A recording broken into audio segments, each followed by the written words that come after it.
Bismillahir Rahmanir Rahim. A'udhu billahi minash shaitanir rajim. Hakika an rawaito daga Jabir dan Abdullahi radiyallahu ta'ala anhum ya ce, ya manzan Allah sallallahu alaihi wasallam, kai ne fansar mahaifina da mahaifiyata.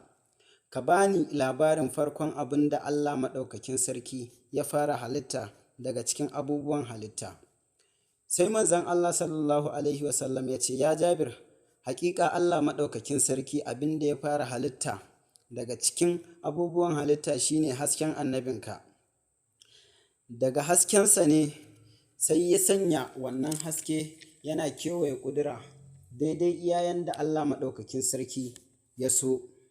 A wannan lokacin ba a halicci allo ko alƙalami ba, kuma ba a halicci aljanna balle wuta ba, kuma ba a halicci sama da ƙasa ba, babu rana da wata, babu aljannu ko mutane. Hakika manzon Allah sallallahu alaihi wasallam haskensa ne farkon halitta, wato manzon Allah sallallahu alaihi wasallam shine farkon halitta. Allah maɗaukakin sarki shine masani.